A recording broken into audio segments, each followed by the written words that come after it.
sports fans will remember people like Eddie Bridges, Henry Grooms. The Kalamazoo Boxing Academy grew out of a partnership between two men, Henry Hank Grooms and Junior Edward Eddie Bridges. I'm from Pennsylvania. My father passed when I was 9 years old in the coal mines. After his father's death, his mother raised him in a shack without windows or indoor plumbing. Despite his meager living situation, Grooms poured his energy into athletics.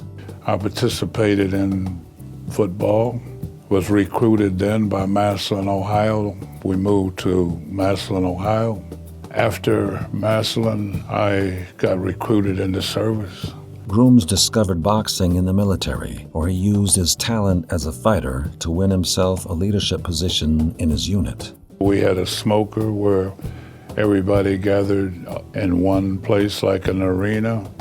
I knocked out the post champion in the second round. After retiring from the service, Henry moved to Michigan, where he pursued a career in law enforcement. He was the first African-American sheriff deputy in Kalamazoo County. Henry Grooms was a deputy sheriff of the Kalamazoo County Sheriff's Department. He told me he never pulled his gun. He never pulled his revolver out on anybody. Got a job in security at Fisher Body, General Motors, where I had an opportunity to meet a gentleman named Eddie Bridges, who worked in tool and die. Junior Edward Bridges was a humble and unassuming man. His friends called him Eddie. Born in a town of 300 people near the Mississippi River, Eddie Bridges moved to Michigan to work in auto manufacturing. He began working at the Fisher Body General Motors plant in Kalamazoo in the 1960s. Eddie had a passion for boxing and a 16-1 record, but a shattered nose led him to retire and become a trainer. My dad, Eddie Bridges, he was one of the top trainers around. And my dad was a little man. Now, he only weighed 140 pounds. I remember him knocking one guy that was a heavyweight right through the ring. And his trainer looked at him while he was laying there and said, "Well, you're not going to fight pro." He had a set of rules that he lived by. That man was in shape. So he was a great example for the young guys. Because we said, if this old guy can do it, we can do it.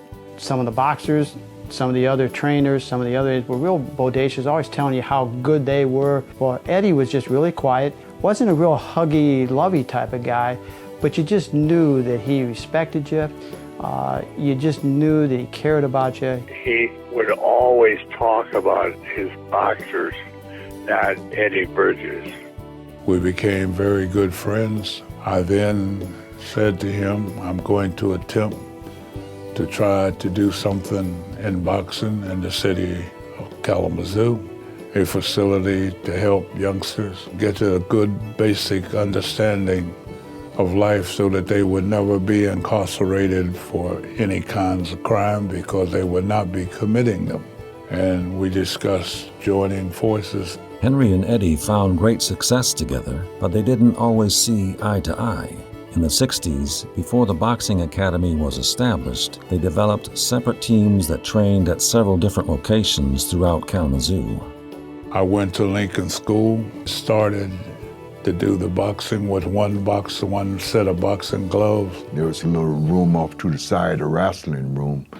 And so when we go in there and train. We had no money, had no boxing ring, etc. We had to hold hands to encompass the ring. And Eddie was training fighters on the side from the KBA. So I ended up going to Lincoln School on a Friday night, and here this kind of short guy who knew what he was doing. He was about 39 at the time. It was Eddie Bridges, and he was the coach. We'd moved from Lincoln School to the YMCA. I started training under Eddie Bridges, and it was down at the Y.